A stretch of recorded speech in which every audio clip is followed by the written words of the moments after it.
Olá, tudo bem com vocês? Estamos aqui para o 39º PapoCast. Mais uma vez, trazendo novidades para você. E dessa vez, novidades tecnológicas. Eu não vou falar. Yara, por favor. Então, hoje aqui com muito prazer, né? Apresentado aqui pelo Nenê, Mário Sereda, no nosso 39º PapoCast. E dentro dessa linha desse ano, né? A gente tentou, assim, diversificar um pouco o leque das entrevistas, né?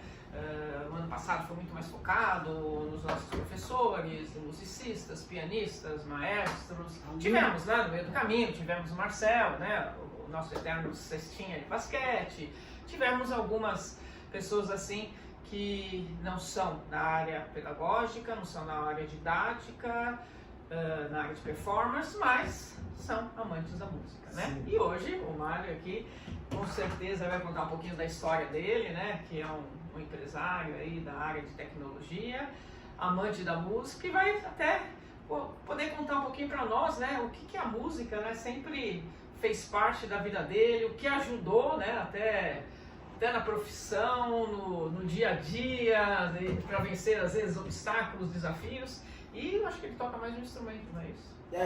Começou tocando guitarra. Eu engano, mais de um instrumento. tem, eu acho que é um podcast, é isso? Uma banda, né, também, não é? Então, hoje a gente vai contar um pouquinho aí, né, dele, né? Obrigado pelo convite. Já sou ouvinte e audiência, já assisti vários programas aí, bem legal. E vamos conversar. Eu brinco com o Nenê, eu falo assim, é tecnologia por dinheiro e música por paixão.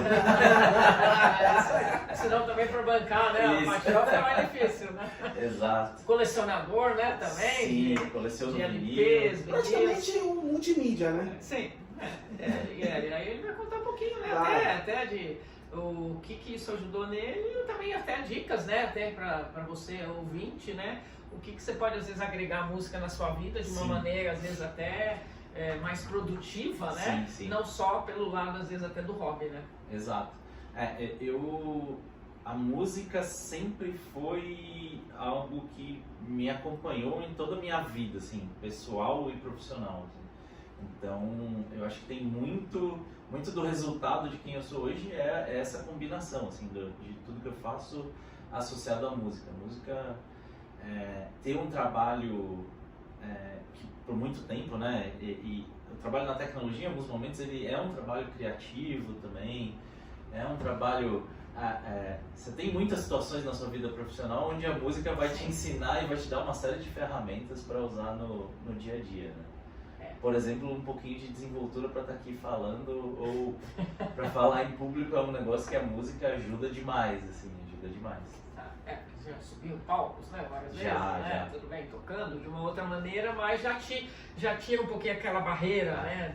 Te deixa um pouco mais numa zona um pouquinho mais confortável, né? Essa é uma maluquice, assim, porque eu levo a música nunca fui um músico profissional, mas quando se trata de apresentações, de organização e quando eu vou estar lá para o público, eu sempre levei de uma maneira muito profissional. Então depois a gente vai contar um pouquinho, mas eu já fiz umas coisas meio malucas aí tocando que não era pra um cara como eu ter feito. Mas aceitou o desafio, assim como Isso aí. aceitou em várias outras áreas da sua vida também, né? Isso aí. Porque trabalhar com tecnologia também, com inovação também, está sempre em movimento, né? Sim, é uma coisa que está sempre, coisas novas, coisas que dão certas, coisas que dão erradas, né? E nos últimos 20 anos é uma loucura, né? A evolução que teve nessa área, né? Então, realmente, acompanhar tudo isso, né? A analogia que eu faço para as pessoas, assim, é que na música ou na vida profissional, as coisas dão muito mais errado do que certo. A gente passa muito tempo praticando, treinando, estudando e errando para acertar em alguns momentos, e esses momentos vão ser como um músico passa muito tempo estudando, passa muito tempo se desenvolvendo, passa muito tempo ensaiando para aquele momento do palco. Na tecnologia, na vida profissional, a mesma coisa. Você tá se preparando, você tá preparando tudo para que alguns projetos sejam projetos de sucesso e você consiga. Então, acho que trabalhar também essa questão, e a gente vive um momento, né, e principalmente as novas gerações são muito imediatistas, Sim. né? E eu acho que E a às vezes música leva a e não gente... aceita um pouco o fracasso, né? Eles Exato. encaram o fracasso de uma maneira bem diferente, né? Eu acho Se que frustram muito mais fácil, né? deve acontecer um pouco com vocês aqui, uma coisa que acontece com a gente. Eu sou de uma época, comecei minha carreira profissional do meio para o final dos anos 90. Eram tempos muito diferentes, até em relação à tecnologia. A tecnologia vem num avanço e no modelo e as comunicações em geral. Então, assim, hoje um funcionário novo, uma pessoa nova, um garoto novo ali que está ingressando no mercado, ele tem a aspiração de ter uma grande ideia, ter uma startup e no dia seguinte ser o CEO. Não é assim, né? No primeiro ano de carreira dele, ele está lá. E eu acho que vocês devem, eu não sei, aí daqui a pouco eu vou começar a entrevistar vocês. Eu acho que aqui vai acontecer um pouco Com isso. certeza, né? Devem chegar os alunos hoje e falar assim, vão tocar. amanhã eu quero estar lá no Allianz fazendo um show para 50 Não, ou mil então aquela pessoas. coisa, principalmente você pode ver, você pega alguns, somente músicos, né? Você pega um grande exemplo desse é o Justin Bieber, né? Que Sim. fez uma gravação de um vídeo caseiro e pegou, viralizou e ele começou o sucesso dele. Ele tinha, não sei, acho que 16, 17, não lembro a idade que ele começou cedo, e foi através de um vídeo caseiro. Então a gente tem muito aqui que vem aqui e que acha, igual lá da tecnologia, né? Sim. Vou inventar uma ideia maravilhosa e vou ficar milionário, ok. Aqui tem muito, é uma analogia bem feita mesmo, que acha que uma coisa vai fazer e vai ter sucesso. Pode Sim. até ter, mas não é o dia a dia, né? Exato. Porque nesse processo você pega desde o ano 90, quantas empresas também subiram, depois perderam valor, se quebraram no meio do processo, né? Então, existem alguns momentos que às vezes você pode ter tido sorte, estar na hora certa, no momento certo, fazendo certo, mas isso depende muito também do seu trabalho, né? E tem uma coisa preocupante também. No caso, o Justin Bieber tinha bala na agulha. O problema é você faz estoura e depois. Porque se você não fez todo o trabalho, assim, eu acho que em qualquer ramo de atividade, você tem que estar preparado para quando a porta se abre, você se jogar dentro dela. Porque você fala, e aí? E agora? Porque eu acho que um dos grandes problemas, né, de vários músicos, não digo nem assim nesse imediatismo, mas você pega vários músicos também, que às vezes não digo que tenham tido a carreira daqui até aqui, não, mas até que subiram, galgaram anos e anos para chegar aqui. Mas o difícil, como é que eu vou me manter nesse topo? Se manter nesse topo, às vezes é mais difícil até do que chegar até lá. Sim, porque você vai ter que estar mais antenado com o que está acontecendo, às vezes tem que mudar um pouquinho o seu estilo, colocar algumas coisas diferentes ou não. Às vezes você consegue ficar aqui no topo com um estilo próprio e único, que é só seu, mas para o artista é muito difícil. Sim, isso, né? sim. Muito difícil. Mário Sereda, como que a música entrou na vida desse jovem CEO? Cara, coincidentemente, ontem eu tava conversando com um amigo e ele me fez a mesma pergunta. Que bom que você já sabe, Já foi bom demais. O que acontece? Já veio preparado. Eu nasci numa casa muito musical. Meus pais nunca tocaram instrumento, mas eu sempre tive música à minha volta. E eles sempre foram muito ecléticos, assim. Então, eu ouvia muitos estilos em casa, estava sempre cercado de música, minha casa sempre tinha música, sempre tinha um rádio ligado, sempre tinha música.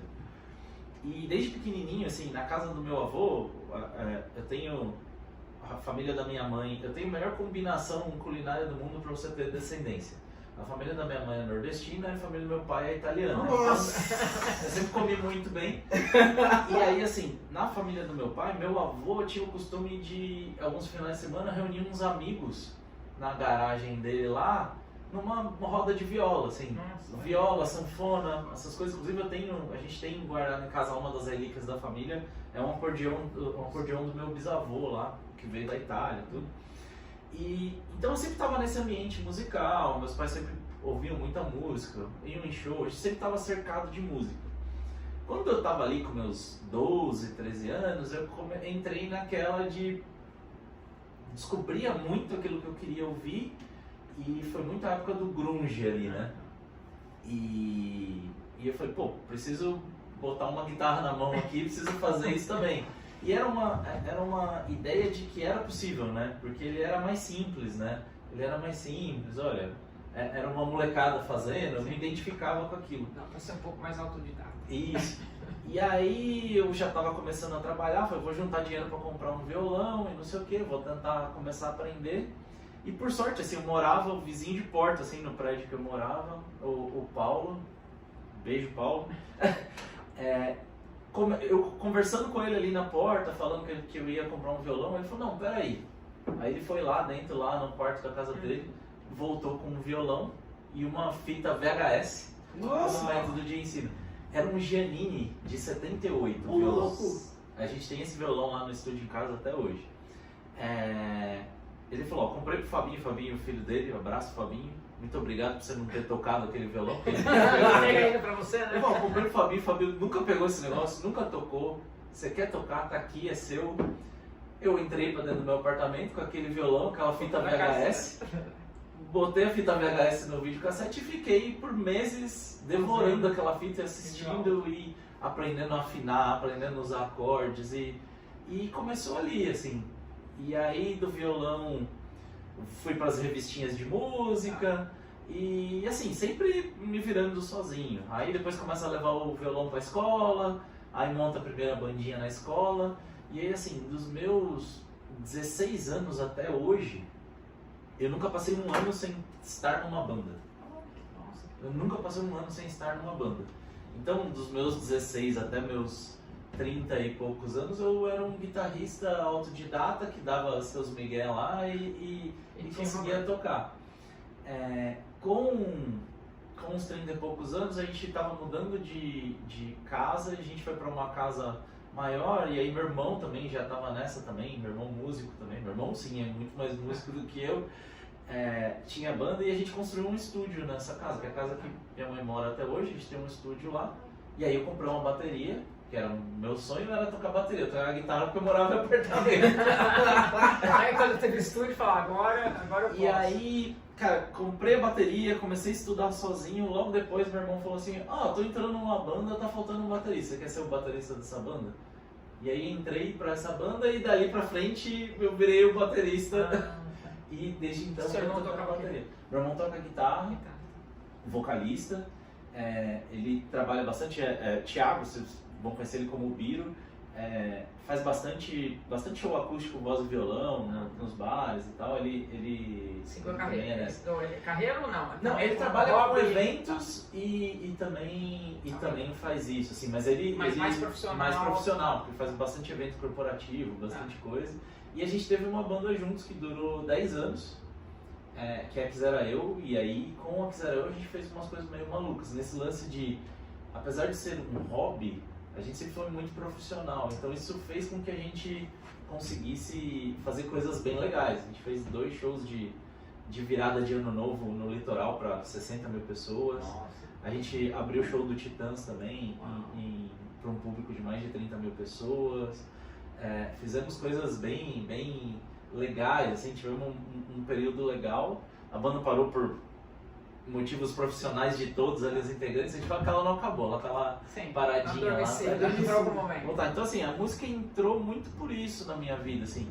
E aí o vício vai aumentando, né? Porque eu adoro falar de música, adoro ouvir música, adoro estar próximo de música. E as coisas vão ramificando, né? Pô, tem coleção de vinil. E esse lance da coleção de vinil, depois a gente fala um pouquinho sobre isso, assim. O próprio podcast, eu sempre estou cercado de música, sempre vou conhecendo as pessoas ao longo do caminho da música. Deixa eu fazer uma pergunta. O Biro, ele começou a tocar por influência sua ou você começou por influência dele? Não, eu acho que foi ele começou depois, porque ele é mais novo, né? Mas ele já começou muito mais sério do que eu, assim. Porque assim, eu fui muito autodidata. Sim. Ele já começou de cara fazendo aula, assim. Ele já começou de cara indo fazer aula. Logo, assim, eu tinha as bandas de colégio, naquele lance, assim, eu quero tocar cover aqui, tocar num festival, tocar em outro. Ele não, logo de cara ele já montou uma banda, já foram pro autoral, gravaram um CD, assim, ele já foi muito mais nesse processo de fazer direito, assim.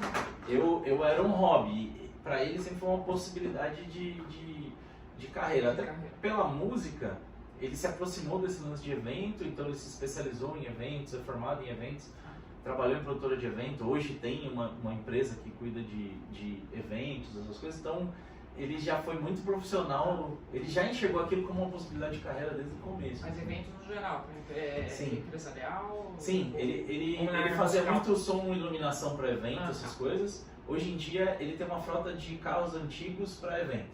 Então, Fusca antigo, Kombi para levar noiva em casamento, para fazer evento. Ele tem uma Kombi que é uma cabine de fotos para você colocar numa festa e tal. Ele faz isso e ele trabalha também muito em produção de eventos, assim, em montagem de eventos, essas coisas. E aí ele encaixa esse trabalho na música, porque às vezes ele tá vendendo uma série de coisas pro evento. A Xero fez muito show porque ele vendeu muito show. A Xero fez muito show corporativo porque ele vendia os shows da Xero e tudo mais. Fascinante, né? Bacana isso. Perguntinha, você, num papo nosso, você falou que seu irmão ele era muito organizado com relação à banda, né? O lance do contrato, que eu achei interessante. Sim. Ouve isso, Ian. Fala o lance do contrato. A gente sempre foi muito profissional nisso. E por meu irmão ter esse background, ele sempre organizou muito isso. Então, a gente era uma banda não profissional, mas que trabalhava como uma banda profissional. Se a gente ia tocar num evento, alguma coisa, todos os eventos tinham contrato. A gente tinha a preocupação de, estamos tocando num lugar novo, vamos fazer visita técnica, vamos listar no contrato o que a gente vai fornecer, o que a gente não vai fornecer. Vai tocar em evento, vamos tocar num casamento, olha, a banda começa a tocar a tal horas, termina a tal horas, é tanto tempo de show, pode ter um atraso, pode não ter, mas se chegar no final do show, você quiser que a gente toque mais uma hora, custa mais tanto. Ter todo esse processo praticamente mais profissional, às vezes tem muita banda profissional, às vezes. E nos contratos com os bares, com os lugares, assim, sempre muito organizado nesse sentido. Por quê? Porque a gente queria proporcionar o melhor. Sim. E ao mesmo tempo ter a tranquilidade que a gente ia conseguir ter estrutura para fazer aquilo, né? Porque senão você chega lá, te atrapalha todo o seu trabalho mesmo. E como que era os ensaios que vocês faziam? Era semanal? Sim, ou dependendo de vocês tinham um evento, aí vocês fechavam um repertório diferente, ou vocês tinham um repertório um pouco mais assim, fechado? Eu ao longo de 10 anos, eu posso dizer que tinha, sei lá, mais de 400 músicas no repertório, assim. Mas era uma banda, e hoje, até na banda que eu toco hoje, assim, eu sempre tive essa coisa, assim, quando você está numa banda, estar numa banda não significa estar naquele momento do palco. É tudo que acontece, né? É a relação dos integrantes, é o ensaio, é a preparação pro show, é o que você vai fazer enquanto você não está fazendo nenhuma dessas coisas. Então, a gente sempre teve, em todas as bandas que eu tive, eu sempre tive uma rotina de ensaio. Tem show, não tem show, tem ensaio. Por quê? Porque se a gente faz isso por hobby, o ensaio é um dos momentos legais. Sim. É onde eu estou revendo meus amigos, é onde a gente está botando a fofoca em dia. Sim. É onde a gente está tendo um momento de qualidade entre amigos e onde a gente está fazendo música. Então, ter uma banda, assim, o momento do palco ele é muito pequeno perto de todo o resto. A gente está nessa pela música, e a música ela acontece no ensaio, ela acontece antes do ensaio, quando você está estudando a música que você vai tocar, quando você está ouvindo músicas e pensando o que você vai colocar no repertório, quando você está no grupo de WhatsApp com os amigos da banda falando sobre uma música, sobre um filme que você viu que tem uma música legal, tudo isso é a música. Se eu tô nisso por hobby, eu não posso estar nisso só pelo momento do show, né? O momento do show é a cerejinha do bolo lá, mas é isso. Eu tô, desde o final do ano passado, eu tô numa banda nova, entrei num projeto que já existe desde 2009, um power trio, chama Rock A3. É a minha primeira vez tocando bateria num power trio, assim, então tô suando bastante pra me adaptar. Mas assim, a gente fez uns shows no final do ano, aí recessozinho ali de final de ano, janeiro e tal, a gente voltou para os ensaios, agora esse próximo sábado a gente já tem show, a gente volta para a frequência de show, mas é muito isso, assim, eu falo, é um projeto que eu tô indo pro terceiro, quarto show, mas já tá muito legal porque agora eu tenho um grupo novo onde eu estou vivendo música dessa desafio maneira. novo Né? também, né? Sim, e esse desafio é muito legal, assim. Até voltando um pouquinho na pergunta que o Nenê fez no começo, né? Eu tenho uma coisa na minha cabeça, assim, depois de tive burnout por conta de trabalho, cheguei no fundo do poço do estresse, assim, e depois que eu aprendi a lidar com isso, assim, saúde mental, eu percebi que tem uma coisa que é muito importante pra gente, assim, quando a gente está muito focado no trabalho, e você tem uma carreira mais longa, né, já estou ficando com os cabelos brancos aqui, já faço o que eu faço há muito tempo, você sente falta e você precisa voltar a ser aprendiz, assim. Ser aprendiz de alguma coisa é uma coisa que te tira muito da zona de conforto e te ajuda a evoluir em todos os aspectos. Então, ao longo da minha vida, eu sempre procurei coisas onde eu pudesse ser aprendiz. De todas as coisas, a música é uma que não tem fim. Cada repertório novo que você vai trabalhar, cada grupo novo que você está eu continuo sendo né? aprendiz o tempo inteiro. Então, isso me ajuda muito, assim. A gente precisa se colocar numa posição... a gente vive num mundo onde todo mundo acha que sabe tudo, assim. Todo mundo tem opinião para tudo. As pessoas não falam mais, quando você faz uma pergunta para elas, as pessoas não falam mais não sei. As pessoas não falam mais isso. Eu tenho vergonhado de falar não sei, né? Hoje em dia, se você fala não sei para uma pessoa, a pessoa assusta. Verdade. Assim, como assim? Acha que sabe demais. Sabe. Até porque acha que procura, né? Procura aí nos então, assim, chats GPTs, etc. Acha que tem um conhecimento tudo, né? Se colocar na posição de aprendiz é se colocar numa posição de vulnerabilidade onde você fala, não sei, eu preciso que alguém me guie, eu preciso aprender com alguém, eu preciso trocar experiência com alguém. E tem aquela coisa, né? Quanto mais você sabe, menos você sabe. Né? Exato. A música proporciona isso pra mim, assim. Toda vez que eu tô sentado na bateria aprendendo uma coisa nova, eu sou o aprendiz. Sim. Eu não domino aquilo. E eu nunca vou dominar aquilo. Assim, eu nunca vou dominar. Porque sempre vai ter alguma coisa que você não está fazendo bem, que você quer fazer, que você quer aprender. Então, ali eu sou um eterno aprendiz. Isso faz muito bem. Uma outra coisa, porque a gente teve outras pessoas aqui que tiveram bandas, mas aí eu acho que bandas um pouco mais profissionais, tudo, e sempre tiveram às vezes problemas com a banda em si, né? Na formação da banda, de às vezes você ensaiar, e depois um cara sai do meio da banda. Você teve muitos problemas com o Quisera Eu? Ou não, foi mais conciso, mais pela amizade, você conseguiu um elo um pouco mais forte? A Quisera Eu foi muito legal, assim, porque a gente só teve uma mudança de formação. E assim, a gente começou 4, eu, meu irmão, o Quinho, baixista, o Ricardo, tecladista. A gente começou com essa formação. A gente, no segundo pro terceiro ano de banda, o Quinho decidiu sair porque ele estava literalmente se aposentando, ele estava parando de tocar. Então foi uma saída super tranquila. E aí a gente convidou o Matheus, que já era um amigo nosso, pra banda, já era um cara que a gente tinha relação, e dali pra frente a gente não teve mais nenhuma... Tanto que a opção de parar a banda veio muito por isso, assim, por não meu irmão precisava parar por conta do trabalho dele e tudo mais, e a gente, poxa, não vou substituir, vamos parar, vamos fazer outros projetos, outras coisas. Justamente por isso. Com outras bandas eu já tive muito isso de quando você não leva a coisa com, apesar de ser um hobby, com seriedade, né?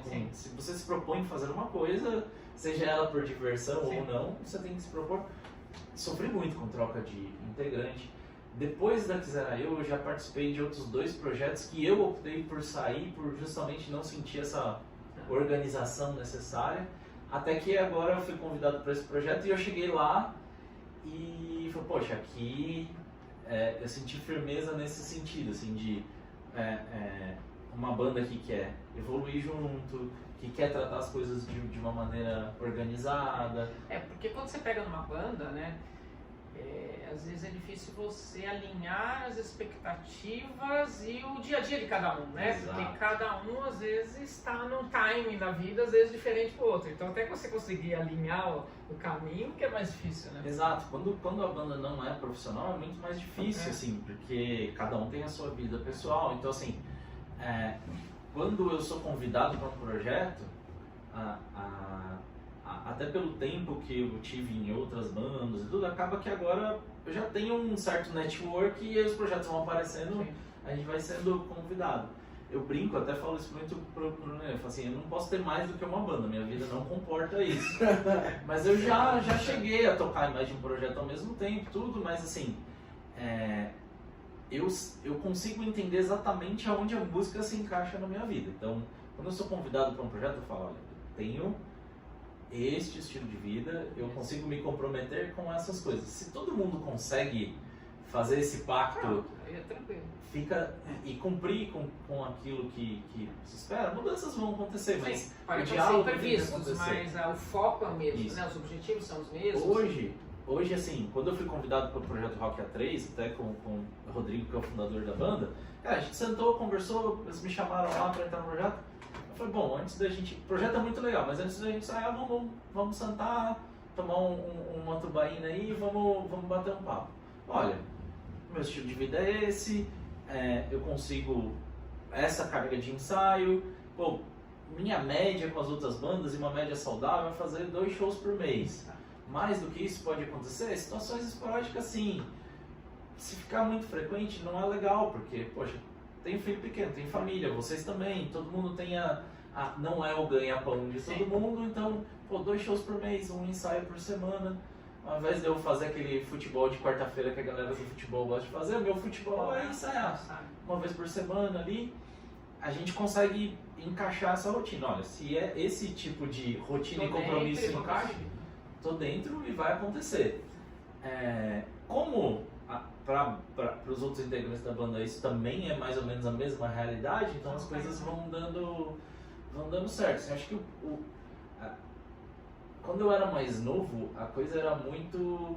Sempre tinha alguém mais ansioso do que o outro e as discussões vão acontecendo nas bandas, né? Sim. Quando você vai ficando mais velho, você vai ficando... A experiência vai ajudando você a ser mais claro, né? E além de ser mais claro, acho que até para filtrar, né, o objetivo, você já tem também um know-how de tentar entender, né, o outro melhor. Sim. E saber se aquilo vai te agregar de alguma maneira, né? Porque eu acho que se você toca, se dá numa banda, aquilo tem que te trazer alguma coisa, né? Eu brinco com eles, eu falo assim, cara, eu faço isso pra me trazer alegria. Se isso me trouxer mais preocupação, mais estresse, não adianta. Sim. Marião, como é que você conduz, né, essa carga horária que você tem de trabalho, ensaio, né, que não é... Família. Então, é isso que eu quero perguntar, como que é que você traz a sua família para dentro desse mundo, né? Porque o que a gente vê, pelo menos no mundo musical, profissional, é que tem muito colega da gente que acaba virando músico o tempo todo e acaba perdendo a família, né? No teu caso, lógico que a música não é o principal, a tua área de tecnologia. Caramba, tá difícil, né? Colando platinado. A área de tecnologia. E como você conduz esses 3 pontos, né? Família, o amor pela música e o trabalho. Como é que você lida com isso? Eu levei um tempo para entender que a gente não é essas coisas, a gente não tem, por exemplo, esses 3 pilares que você falou. Eu não vivo esses 3 pilares separados. Eu sou essas 3 coisas ao mesmo tempo, o tempo todo. Eu sou empresário o tempo inteiro. A nossa vida profissional, mesmo quando você não é empresário, ela já te consome além das 8 horas que você está trabalhando. Quando você é empresário, você vive 24 horas por dia, 7 dias por semana, a sua vida inteira, o seu negócio. A gente brinca assim, eu e meu sócio, tudo, a gente tira folga, sai de férias, mas você não para de trabalhar nem nesse momento. Você está o tempo inteiro interagindo, conectado. A família, você também vive a sua família o tempo inteiro. A sua família faz parte de tudo isso. E a música acaba sendo isso. Então assim, eu sou as 3 coisas ao mesmo tempo. Eu sou um empresário, eu tenho a minha família e a música é um aspecto importante para mim. Então, quando eu conheci a minha esposa, Patrícia, eu já tocava. Então, nunca foi um problema eu ser músico nas horas vagas, eu ir fazer show, eu ir para um ensaio. Por quê? Porque ela sempre esteve presente nisso. Olha, eu vou ensaiar, se você quiser lá assistir o ensaio, legal. Se você quiser fazer outra coisa, vai ter show. Se você quiser ir no show, ok. Se não, ok também. Mas esse é um aspecto da minha vida, vamos... Então eu sempre tive apoio, né, ali da família, por entender que isso faz bem. E do ponto de vista de família, a gente acaba vivendo tudo junto, porque esse meu amor pela música automaticamente passou pro meu filho, Pô, pai músico, tio músico, a mãe também adora música, ele já é viciado de música, ele é o estranhinho da escola, que não ouve as mesmas músicas que os amigos, que tudo. Então assim, cara, tá começando agora aí em show grande, esse final de semana a gente foi levar ele, porque o Offspring é uma das primeiras bandas que ele descobriu sozinho, né? Ele descobriu sozinho, ele chegou todo orgulhoso, contando um dia que eu tava vendo um vídeo assim, olha papai, eu já gostava dessa banda antes. E aí a gente levou ele no show, no estádio, tudo assim, então a gente vive isso junto, um passeio de família. Sim. No último final de semana foi todo mundo assistir um show. Quando eu vou fazer show, em alguns shows a minha família vai, em outros shows a minha família não vai. Às vezes vira uma reunião de amigos e familiares o show. Acaba convidando. Porque as pessoas vão. A gente sempre está divulgando e as pessoas às vezes combinam. Nesse aí a gente vai, vamos combinar, galera, vamos lá. Às vezes minha mãe tá lá, minha esposa vai, meu filho vai. Tem esse lance. Então a gente meio que tem que. Se a gente tenta separar é que não dá certo. Assim. A gente tem que tentar viver esse negócio meio junto, porque no fim das contas é a nossa vida. Minha vida cara, eu sou empresário.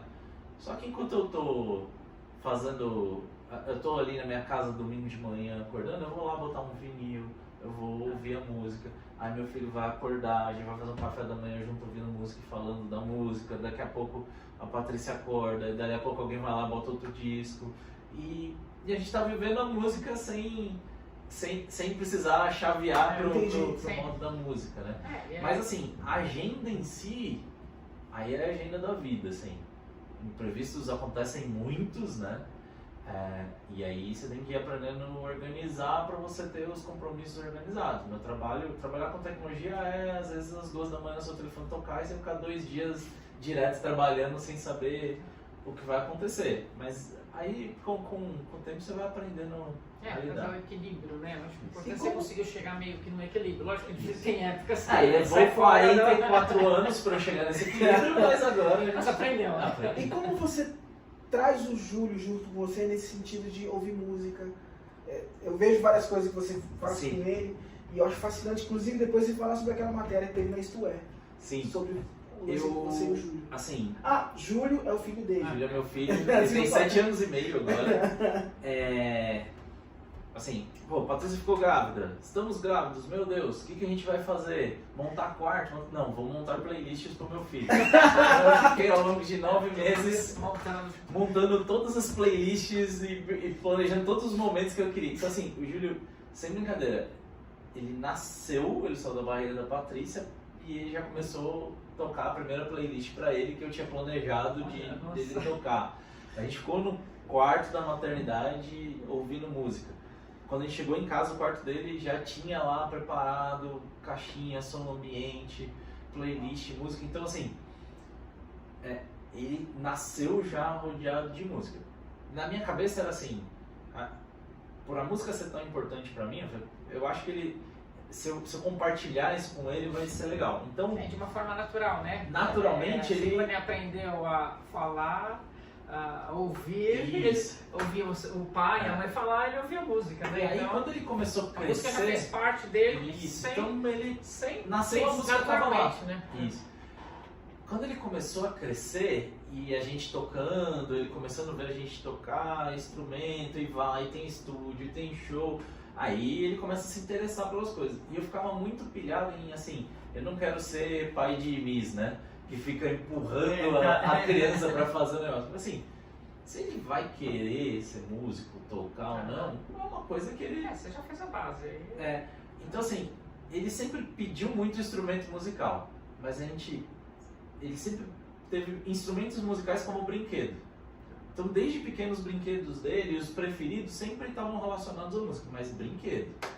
Eu não chegava lá e falava, não, você precisa fazer essa nota desse jeito. Brinquedo. Até hoje é um pouco assim. Quando ele chegou ali nos 5 anos pra frente, ele pediu uma bateria, comprei uma bateria pequena lá em casa, ele tem a bateriazinha dele.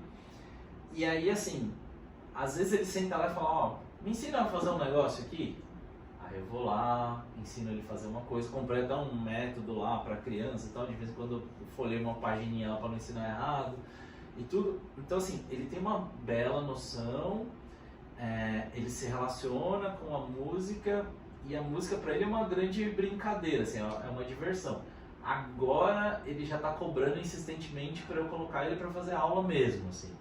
Agora fala, eu acho que eu quero tocar bateria.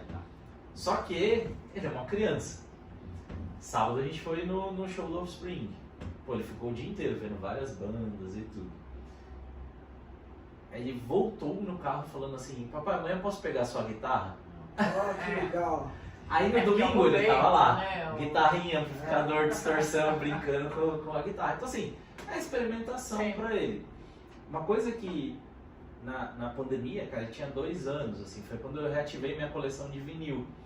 E aí a gente começou a ter esse momento de ele conhecer as bandas pelos vinis, assim, então ele pegar um vinil, escolher, ficar ali olhando capa, eu contando uma historinha pra ele botar o disco. Eu filmei muitas vezes ele ouvindo um disco, uma banda pela primeira vez, eu tenho isso guardado, dele contando as impressões dele, o que ele estava achando sobre aquilo. Então ele tem essa relação com a música e a gente já percebe, assim, ele tem um ouvido musical, assim, absurdo, assim.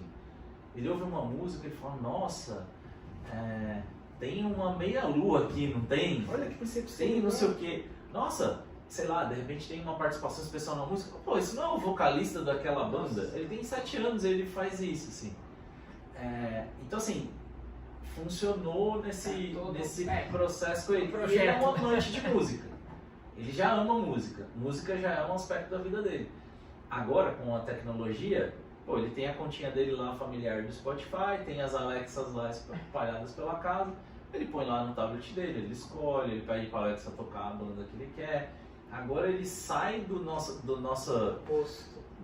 gosto e começa a desenvolver o dele. Gosto dele. E isso é muito legal, assim, ver esse processo com ele, assim. Ele às vezes bota lá no Spotify e ouve o Discopatas, né, que é o podcast que eu tenho sobre música. Às vezes ele vem comentar comigo, nossa, você falou da banda tal no Discopatas, eu ouvi aqui, essa eu não gostei muito não. Nossa, mas aí o Luciano falou de uma outra banda, eu coloquei, pô, o que o Luciano falou é bem mais legal e tal. Então assim, ele trouxe isso pra ele, assim, isso é muito, a gente fica muito feliz de ver que é uma coisa que faz bem pra ele, né? E ele vive esse meio, assim, ele vai agora a gente vai colocar ele pra fazer aula e eu quero que ele experimente, assim, eu não quero ficar, você tem que ser isso, você tem que ser aquilo. Faz um pouco da bateria, faz Isso. um pouco de Vai estudar, vai se divertir, continua se divertindo. Mas a minha casa, assim, é instrumento musical espalhado pela casa inteira. Nossa, que bacana isso. Legal demais, né? Fazer uma pergunta, vamos fugir um pouquinho, sair um pouquinho fora do lance da família, do Júlio. Discopatas, como começou essa história? Cara, Discopatas é assim, o Luciano, na verdade eu conheço, essa história começa no começo dos anos 2000. Existia uma revista de música chamada Revista Zero, uma revista criada pelo Luiz César Pimentel e mais uns outros amigos dele. Era uma revista de música e na época essa revista tinha um grupo de e-mails, assim, na época não existia WhatsApp, não existia nada, que os leitores da revista se comunicavam por lá. E eu conheci muita gente legal do meio da música ali e outras pessoas de outros meios que liam a revista. E aí eu conheci o Robson, que virou um grande amigo meu, fotógrafo.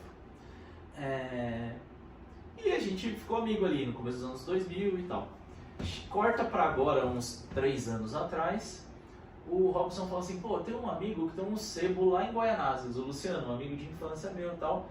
Ele tem um canal no YouTube que chama Discopatas, ele grava lá dentro do sebo. Esse canal ele fazia junto com um outro amigo dele, o Anthony. Ele tá reativando o canal, a gente queria te convidar para ir lá gravar um episódio. Na época era em vídeo e tal. Lá no sebo, tal, a gente queria gravar um episódio sobre bateristas, você é baterista, você vai lá e tal. E eu fui, nesse dia eu conheci o Luciano, conheci o sebo dele, virei cliente do sebo, né, comprador de vinil. E eu fui gravar um episódio e gravei 3 no dia. Eita! Os caras, não, vamos falar de outro tema agora, grava outro aí. Vamos falar de outro tema, grava outro, beleza. 2, 3 semanas pra frente, começaram a sair os episódios no YouTube, aí eles criaram um grupo lá de WhatsApp, e o Luciano falou, que dia que você pode vir gravar aqui, próximo? Eu falei, não, mas eu não sou... Pô, de novo, já que é só eu, você conversa? Não, cara, a gente quer que você fique aqui no projeto e tal. E nessa época o Robson tava tentando ajudar o Luciano a dar uma profissionalizada na coisa. Os dois já tinham essa relação de infância, porque o Luciano era o cara que apresentava as músicas pro Robson, assim. E o cara é um dono de sebo, assim, pô, a ideia era muito legal. E aí eu entrei nessa transição do vídeo para virar um podcast realmente de áudio. A gente queria que ele fosse mais um programa de rádio quase do que um vídeo. E aí nessa transição eu entrei como um integrante fixo, então ficaram uma bancada dos 3 e a gente estreou no YouTube, no Spotify, em todas as plataformas como podcast, lá vocês podem procurar o Discopatas. O podcast tem 1 ano e meio, mais ou menos, nesse formato. E aí nesse formato, ele é quase um programinha de rádio que cada programa tem um tema. No geral, ele tem 3 grandes blocos, quando estamos nós 3 participando, onde a gente fala sobre aquele assunto e cada um toca um bloquinho de 2 músicas, assim. Então, é um programa que você vai ouvir 3 tiozão velho falando sobre as suas impressões. Ele não é para ser técnico, a gente não fica puxando ficha técnica. Vamos falar da banda tal. Eu não vou falar que a banda se conheceu em tal lugar e gravou assim e foi pros... Não, a gente fala da nossa relação com aquela banda há longo tempo, quando a gente descobriu, o que a gente viu, uma história interessante, alguma coisa desse tipo, e vai tocando a música. A gente descobriu que a gente tem uma audiência de pessoas mais ou menos da nossa idade ali, 35 mais, mas agora o programa começa a ter uma audiência 35 menos. As pessoas às vezes não ouviram nunca falar de coisas que pra gente são naturais, de bandas que são naturais e tudo mais. Então, legal, é uma forma legal também de apresentar isso. E aí a gente foi criando, o programa vem evoluindo, assim, né? A gente foi criando algumas séries que se repetem lá. Então tem os programas temáticos e tem algumas séries. Aí a gente tem uma série que a gente chama de Masterclass.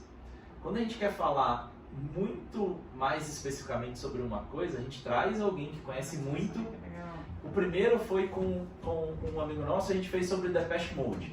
O cara é super fã de Depeche Mode. Ele já foi pra Europa assistir show, já acompanhou a banda, já fez tudo, então ele fez um programa contando a história. A gente chamou o Wilson Farina lá da Antena Zero para fazer um masterclass sobre o Abbey Road dos Beatles. Cara, o cara conhece tudo, então ele falou sobre o Abbey Road. Legal você ter colocado a série Masterclass. Isso, né? Então a gente tem essa série Masterclass.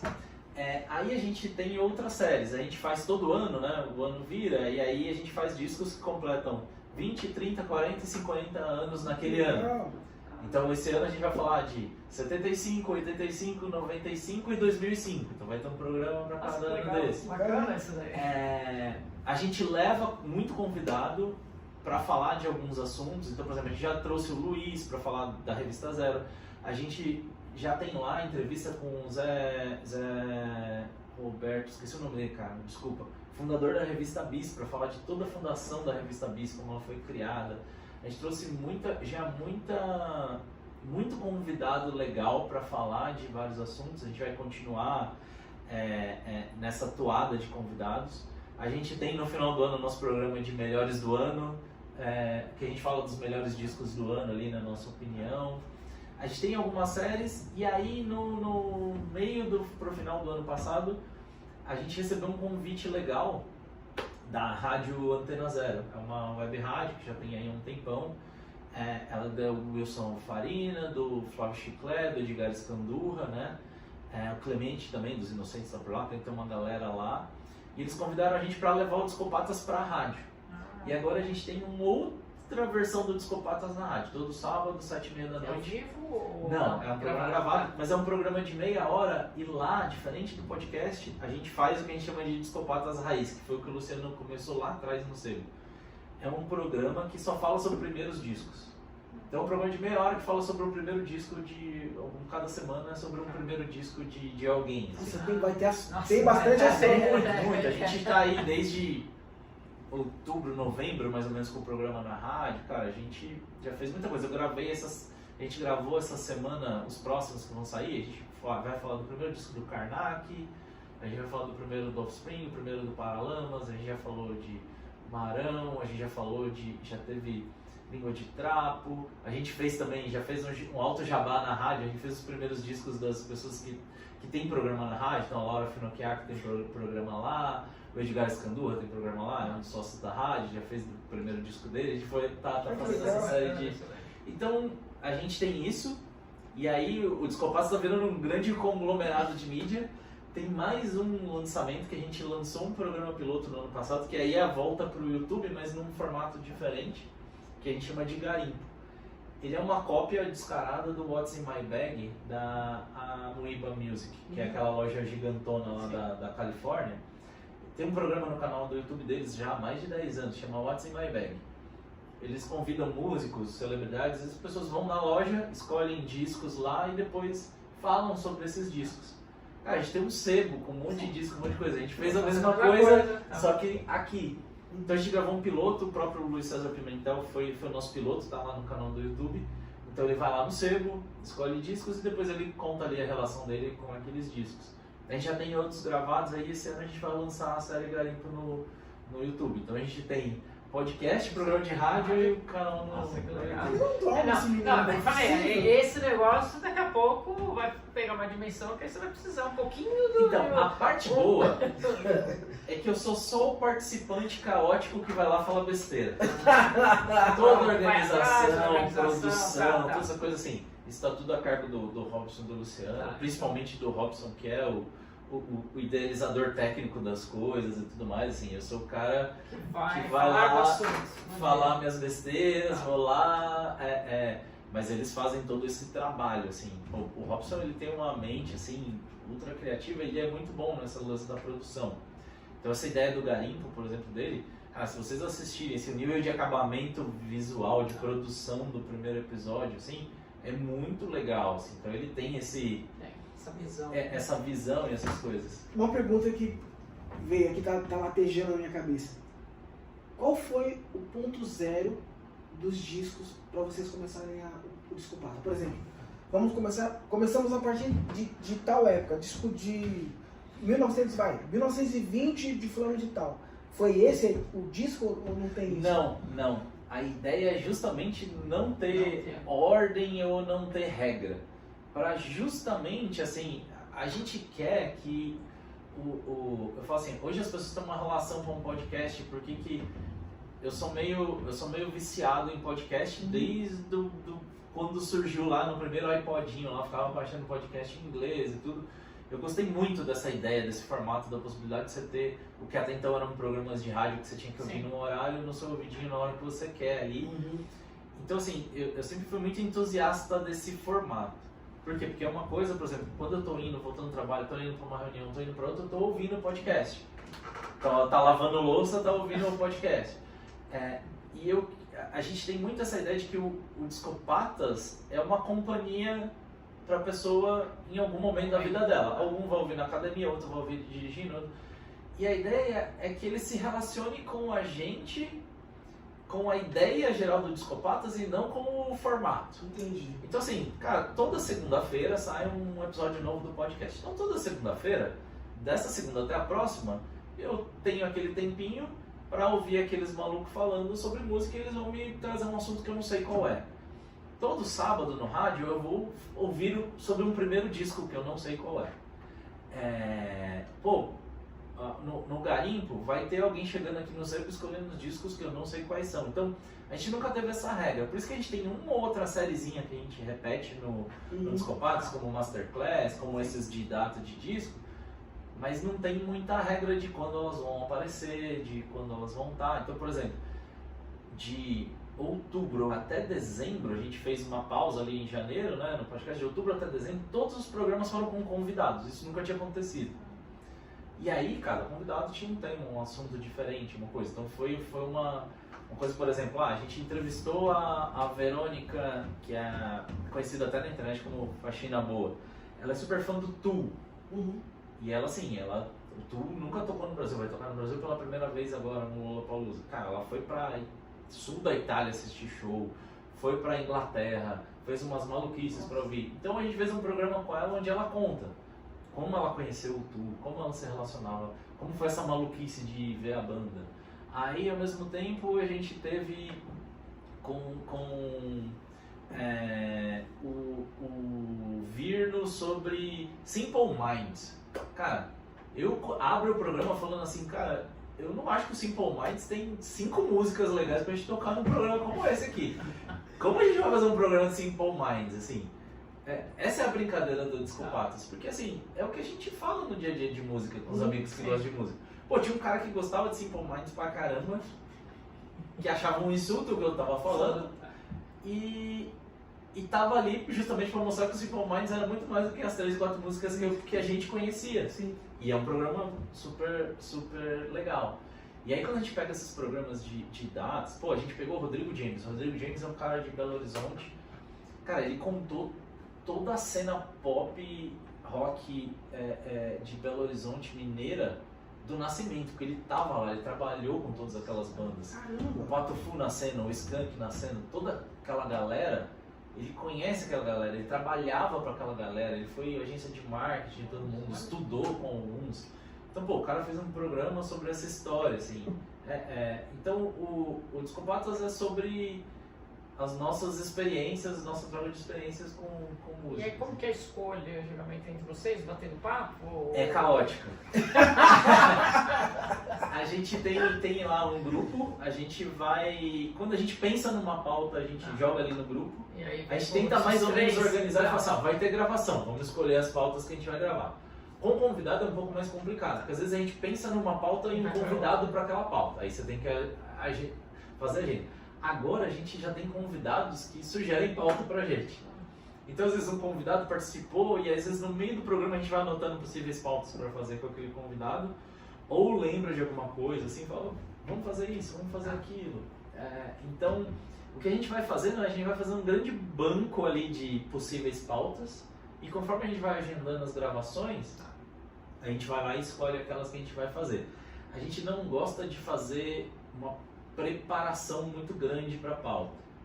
O que a gente prepara é as músicas que cada um vão tocar, para que a gente consiga cobrir mais ou menos, e a gente tem a estrutura do programa. Então a gente entra sem um saber o que o outro vai falar, sem um saber o que o outro quer falar, sem muito... Às vezes a gente... Se os 3 gostam muito de uma coisa, às vezes a pauta cai.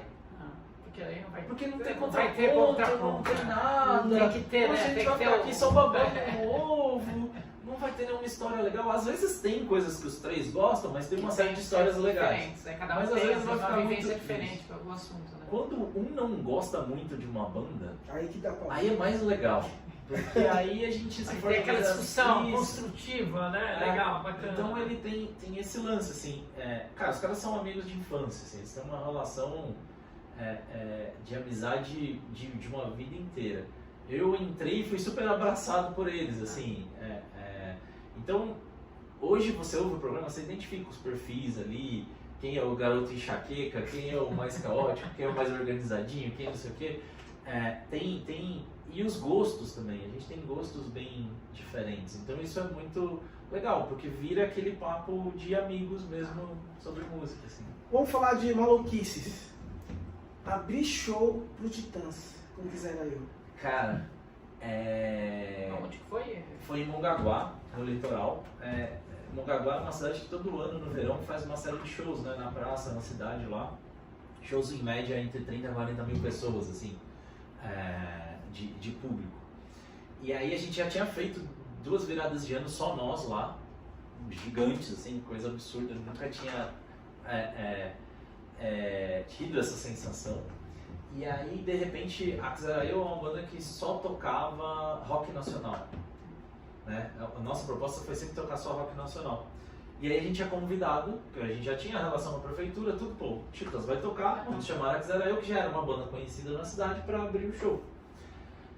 Quando a gente é convidado, assim, primeiro a gente fica maluco, né? Poxa, é uma chance... E é um susto também. Uma chance, um susto, assim.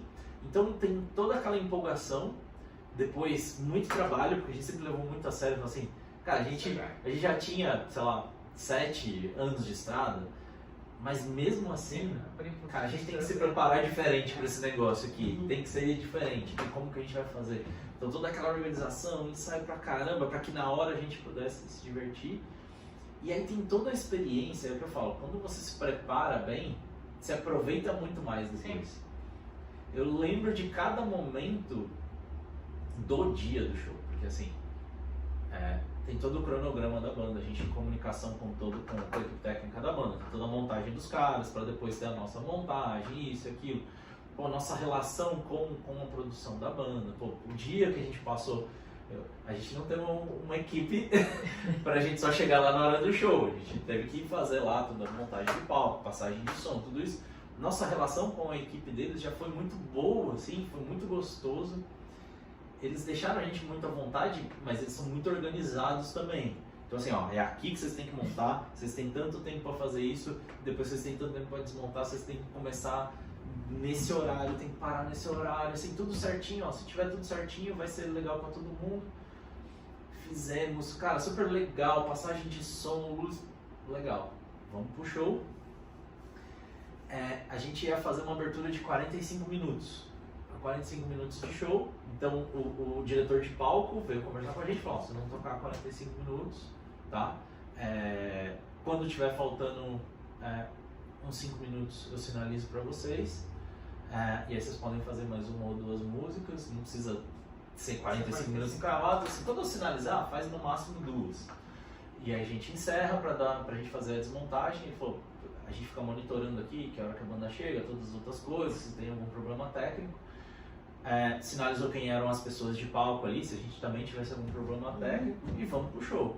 E tipo, galera, divirta-se, pô, camarim legal, bem montado, essas coisas e tal.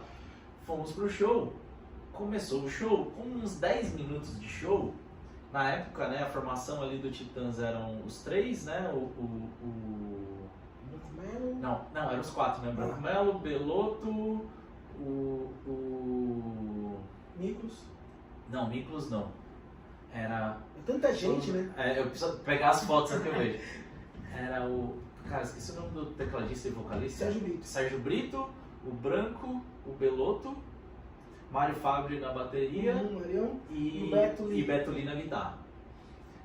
10 minutos de show, eu estou aqui na minha bateria e eu vejo 2 vultos atrás de mim aqui. Eu olho pro lado, Mário Fabri. Eu olho pro outro, Beto Lee. Puta, já tô tocando na frente do Mário Fabri. Uau! Puta, mas o que esses caras estão fazendo aqui no palco? Agora deixa eu chegar. E aí, assim, sabe quando você olha e não quer olhar assim? Aí depois eu olhei de novo assim, e os caras super felizes, pô, legal, não sei o quê. E o Beto Lee umas 2 vezes conversou comigo no meio da música, assim, mas legal. E aí, assim, cara, foi super legal, porque os caras, eles subiram no palco, ficaram um tempinho ali, e até teve uma cena engraçada, porque assim, o Matheus, o baixista, numa hora ele virou assim, porque a gente tinha isso muito legal, assim, a galera tinha uma movimentação legal de palco, ele bateu no pedestal, o pedestal caiu e ele não viu. O Beto Lee saiu correndo pra pegar o pedestal dele. Mas aí o técnico de som viu antes, pegou o pedestal tudo. E os caras ficaram ali, ficaram uns 15 minutos ali no palco e tal, desceram. A gente fez o show e eu contando no relógio ali, deu 45 minutos eu olhando pro diretor de palco. E nada. Vai. E tava legal, porque assim, pô, a galera cantando junto. Cara, a galera tava pra ouvir Titãs. Tirando o Titãs, a gente tocou tudo do rock nacional, né? Se eles tivessem cuidado de não tocar repertório. Não tocar repertório dos caras. E aí a gente tava tocando, então, galera cantando. Tem vídeo desse show no nosso canal do YouTube lá da banda, tudo. Galera cantando, e aí o diretor de palco vem pra mim e fala assim, cara, tá legal, a gente vai começar um pouquinho mais tarde, pode tocar um pouco mais. No fim a gente tocou quase 1h30, assim.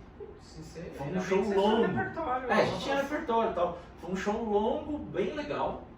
Terminou o show, assim, desmontamos, cara, a equipe dos caras, assim, sensacional, assim, galera super organizada e sem estresse, sabe? Foi um negócio muito legal. Quando a gente desceu, o Mário Fabri e o Beto Lee estavam fora ali do camarim e tal, a gente ficou conversando com eles, os caras comentando do show e tal, super legal.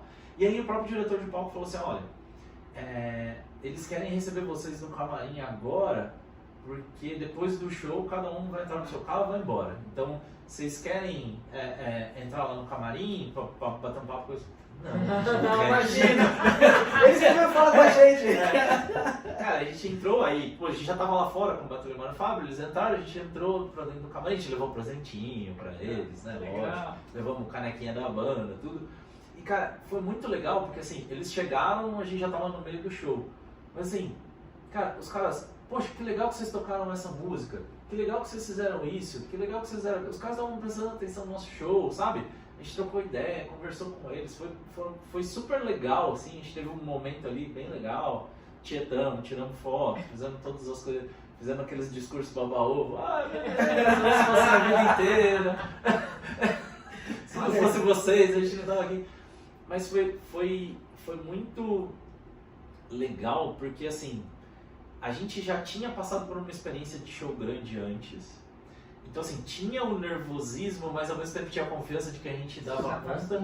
E por outro lado, a gente já fez show muito menor, que rolou muito estresse e não foi legal. Tinha uma equipe que sabia lidar com a gente. A equipe do Titã sabia lidar com a gente. E eles fizeram disso ser um momento que pra gente foi inesquecível, assim.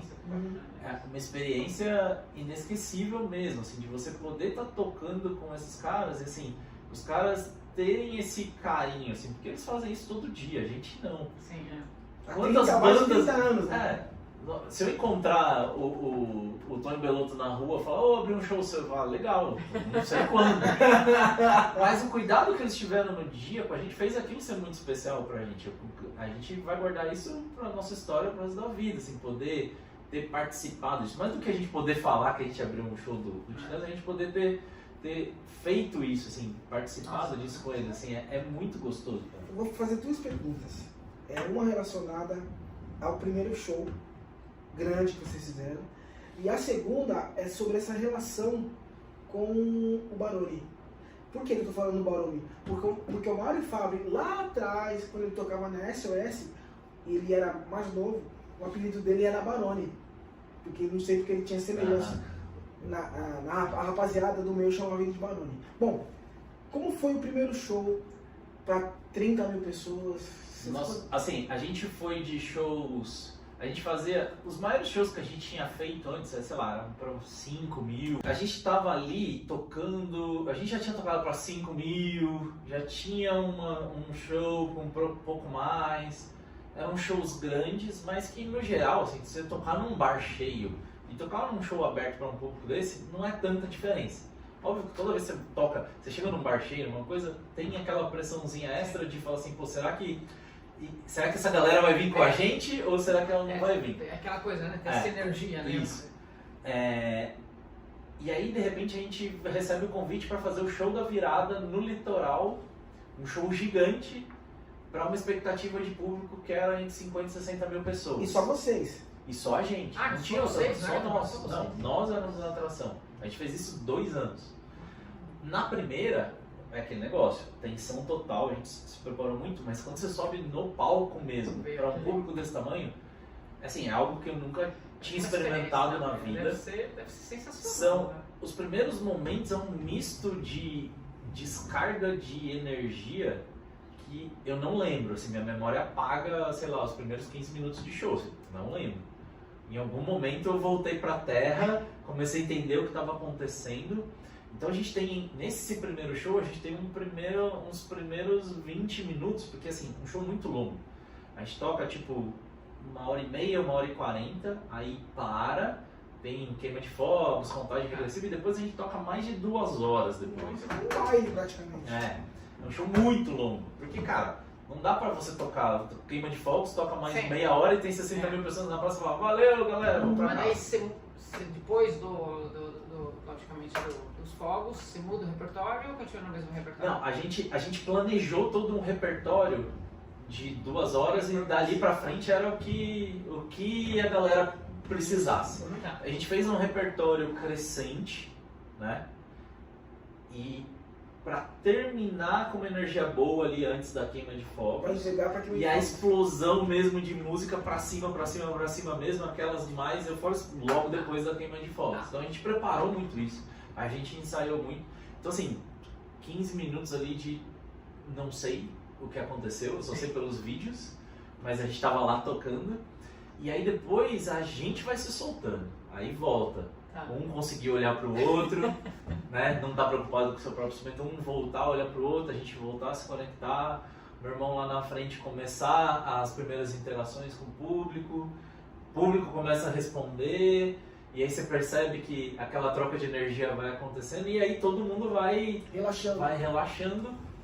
Então assim, depois da primeira meia hora todo mundo tava aproveitando, mas é uma primeira meia hora de maluquice, cara. Porque assim, dá muito medo, são 50 mil pessoas, né? Você tem às que vezes agradar, você fala, né? Aquela coisa, vai ter que agradar aquele público. Você né? faz um negócio, você faz assim com a mão e você vê aquela onda, aquele mar de gente Nossa. fazendo a mesma coisa, assim, você fala assim, de você olhar e não ver aonde as pessoas terminavam, assim. Você ficou surdo? Assim, é sempre assim, ó. 60 mil pessoas é gente pra caramba. E é assustador. Isso que eu Imagina, deve ser. Com vocês no palco, banda Quisera Eu. Você ficou surdo nesse Então, momento? eu Você não ouviu lembro nada. de eu subir na escada e eu lembro depois, já no meio do show. Assim. O que aconteceu? Eu fiquei surdo, cego, perdi a memória. Assim, É assustador isso. esse é o lance, por isso você tem que estar ensaiado, por isso você tem que estar Tem que estar preparado. preparado, porque daí vai Porque, assim, no modo. Se eu não tivesse bem preparado, eu teria tremia. feito muita besteira nesse período que eu tava, que todos nós ali estávamos, né? Então, teve isso, assim, e aí a relação com o Barone, que ele falou, assim, cara, Paralamas é a minha banda do coração, assim, é a minha banda preferida. Existe uma brincadeira no Discopatas, até que todo programa eu falo de Paralamas em algum momento. E aí, quando o Paralamas lançou o disco Brasil Afora, logo no lançamento do disco, eles fizeram uma prévia de turnê em alguns Sescs. Meu pai trabalhava numa empresa de segurança e aí a gente foi assistir o show do Paralamas no Sesc Interlagos, meu pai estava lá responsável pela segurança e tal, conversou com os caras da banda, falou, meus filhos gostam muito de vocês, tal, não sei o que, deu aquela coisa de pai, traz eles aqui no camarim, tudo. E aí conhecemos os Paralamas naquele dia, conheci o Barone, e naquele dia eu tive o privilégio de contar pro Barone o quanto eu gostava dele e que eu tinha um cachorro que chamava João Barone. Dali pra frente, eu conheci uma outra figura que também muito importante na minha vida musical, assim, que é o Pedro, que é o hold do João Barone, sei lá, quase dos 40 anos de carreira a quase 30. E tendo essa relação, assim, de eu sempre estar presente em shows dos Paralamas, ter essa relação com o Pedro, tudo. E aí eu tinha o sonho de ter comecei ali melhorar meus equipamentos de bateria e minha caixa dos sonhos era uma caixa signature do João Barone, uma série que ele tem da Tama. E eu tinha, só que é uma série que a Tama lança de tempos em tempos um lote. Elas são vendidas e elas não estão no mercado, você não consegue comprar ela fácil. E aí eu despretensiosamente falei, Pedro,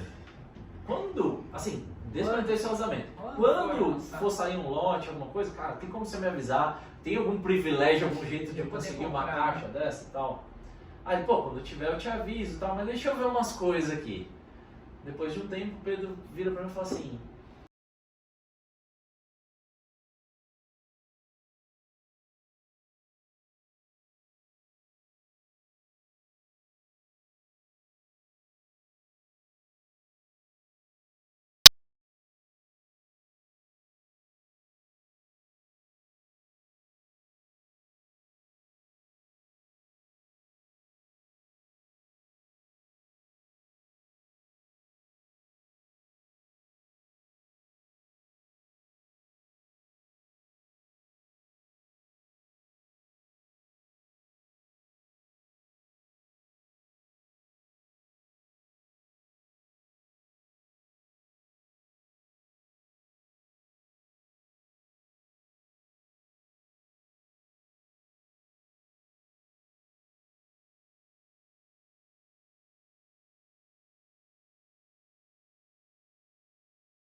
qual é a diferença do líder, nos dois, tá?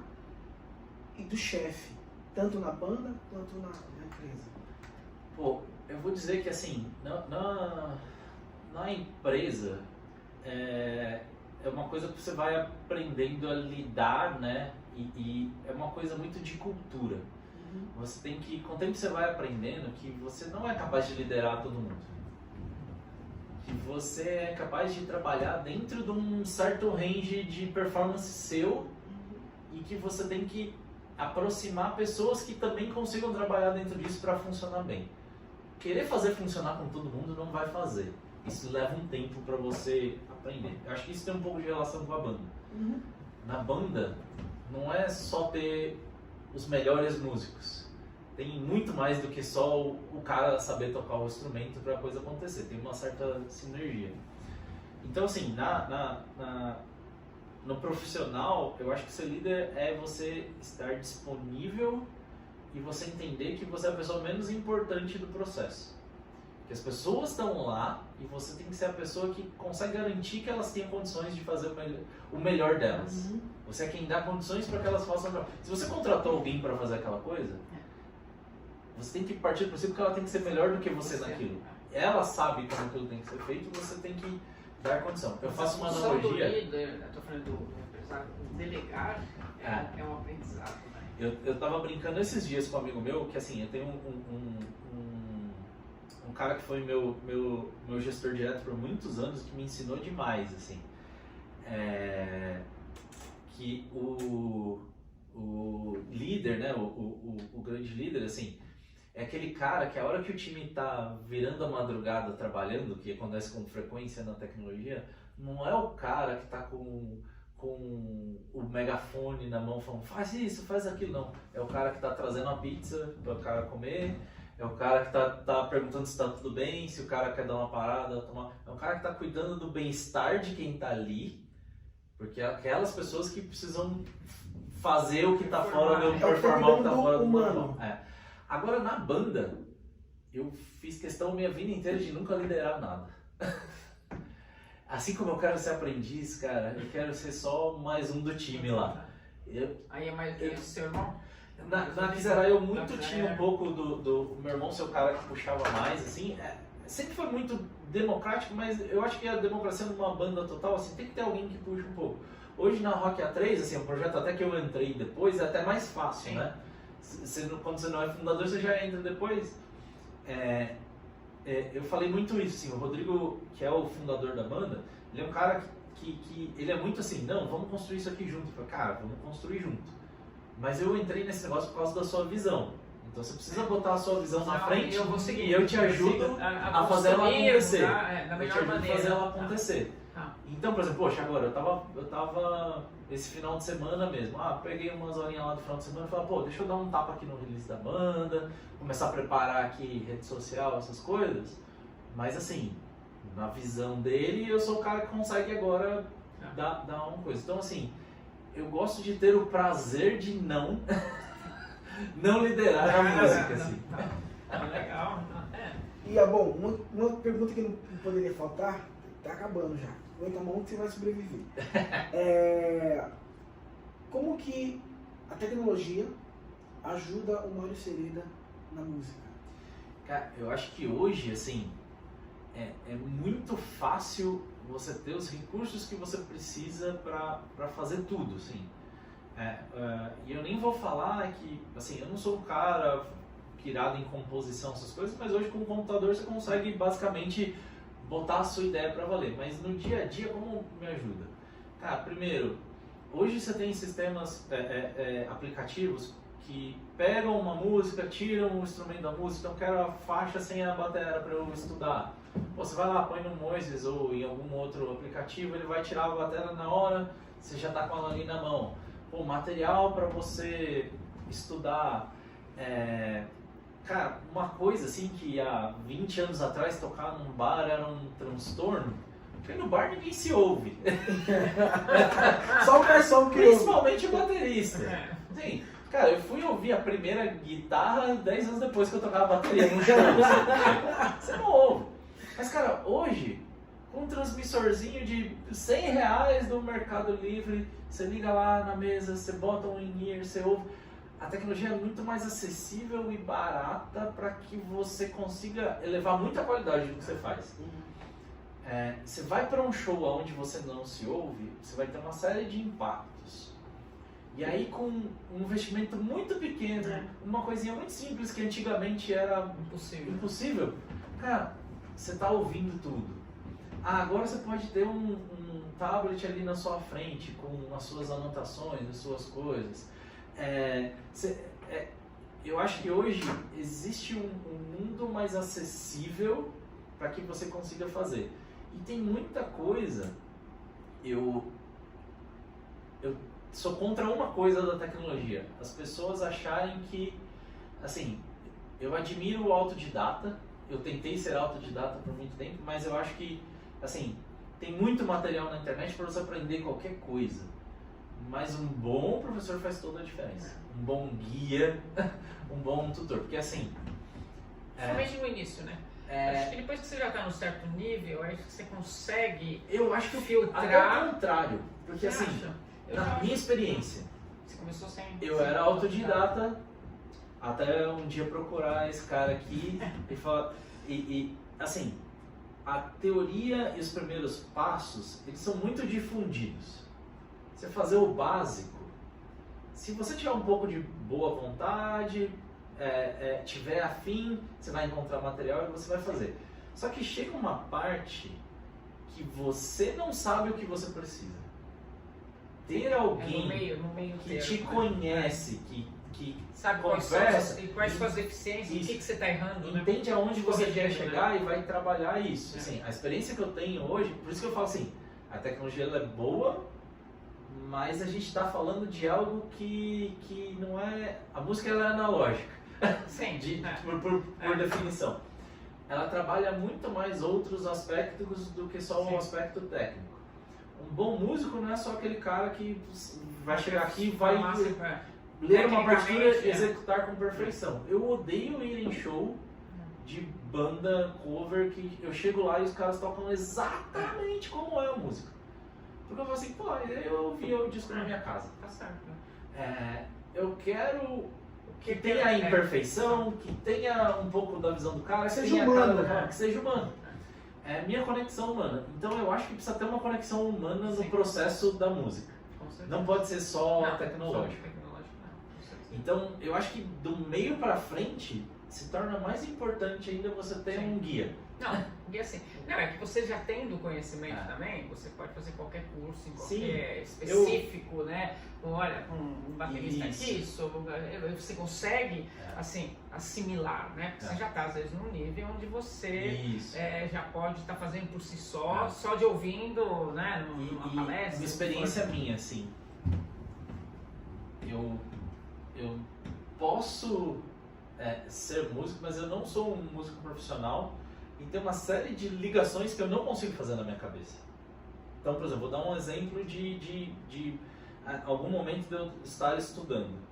Eu querer fazer algo, eu ter as ferramentas técnicas para fazer, mas eu não consegui ligar os pontos de como eu chego lá para fazer aquilo. E esse guia fala assim, não, você já sabe fazer isso aqui, você pega isso aqui que você faz, você pega aquilo ali, muito mais difícil e às vezes o caminho errado. Às vezes, isso. Então, isso faz muita diferença, assim, você até enxergar as próprias ferramentas que você já tem, essas coisas. Então, eu acho que hoje é muito legal você usar tudo que está à sua disposição da tecnologia por essa facilidade, como um bom complemento. Eu vou dar um exemplo, assim, cara, a gente está passando uma experiência super legal, assim, ingressou na Rock A3 agora o Léo, que é um guitarrista, ele tem 19 anos, o moleque é um fenômeno, assim, toca demais. Ele é um cara que nasceu na tecnologia. Assim, ele é um cara que só usa amplificador no show. Ele não precisa de amplificador. Ele vai lá no amplificador, monta no computador, monta o timbre, monta isso, monta aquilo, toca, grava, ouve, volta. Tá tudo lá. Tudo no computador. Tudo lá. Então eu falo assim, pô, eu preciso ter o melhor set de pedal do mundo, o melhor amplificador, a melhor guitarra do mundo pra aprender? Não, tá aqui, ó. Uma guitarra qualquer e um cabo e um computador, ele consegue fazer tudo. Ou quando ele vai pro palco, ele vai pegar aquele timbre que ele ficou trabalhando no computador, ele vai reproduzir no pedal dele e fala, esse é o timbre que eu vou tocar na música do show, tá aqui. Aí agora eu vou lá executar isso no show. Eu vi uma entrevista, por exemplo, do Mi, que é o vocalista da banda Glória. Eles são uma banda que já tem uma estrada, tocaram em Rock in Rio até, mas eles hoje são uma banda que se mantém fazendo show, mas não tem uma estrutura pequena. E para que a banda siga lucrativa, eles têm que viajar da maneira mais barata possível, para que eles consigam tirar a maior margem possível dos shows. Ele falou que já acho que uns 3 anos, eles não têm mais nenhum amplificador no palco.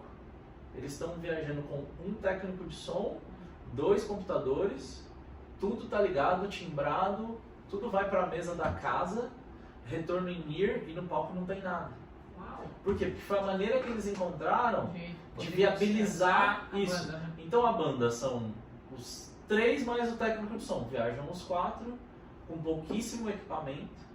Ao invés de você carregar um amplificador de baixo desse tamanho, você carrega 2 Mac Mini desse tamanho e você faz um show em qualquer casa de show. Então assim, a tecnologia proporciona isso para a música, mas para o cara chegar lá ele teve que ter um domínio de todas as outras coisas. Eu não aconselharia um cara começar assim. Esse foi o caminho que eles encontraram para viabilizar o negócio deles funcionar. Então, a tecnologia hoje está muito acessível. O problema de estar muito acessível é igual você entrar no Spotify hoje. Você tem qualquer música do universo para ouvir lá. Se você pegar as pessoas, elas ouvem a mesma meia dúzia. Ninguém está descobrindo nada novo. É mais do mesmo. Tá lá, tá acessível, mas as pessoas não. E às vezes quanto mais você tem, menos você sabe, você fica perdido às vezes. Né? Então, primeiro assim, eu falo assim, não... E esse é o conselho que eu dou em tecnologia no geral. Não pegue uma tecnologia e depois tente arrumar um problema para ela resolver. Tenha um problema, e depois use você a vai lá na tecnologia para ela resolver esse vê o que problema. a tecnologia vai ajudar para você, assim, o que ela vai ajudar. Porque senão você fica criando um problema que você não tem. Sim, verdade. A tecnologia serve para te resolver um problema, né? Tenha um problema. Quando você tem um problema, fala assim, deve ter alguma coisa da tecnologia que vai me ajudar. Na sua empresa, quando você dá consultoria, assessoria e projeto, você vai realmente oferecer como resolver o problema que a empresa tem. Né? Exatamente. É isso aí. Doniara, mais alguma coisa? Não, pode dizer? Fantástico. O mais legal é você conhecer todos esses bastidores, né? Eu acho que assim, eu não imaginei assim. E olha que isso daí, eu falei, só de shows, aí só de detalhe dava uns 3 papocasts, eu acho. Sim. É que tem coisa que pode falar, coisa que não pode, mas o que ele vivenciou nessas 2 semanas aí. Sim, sim. E você não vai no teu, lá no seu podcast, você não vai falar, você já falou sobre o The Town também? Ou você não fala sobre eventos aí? Não, a gente tem alguns episódios já falando de um ou outro festival. Tá.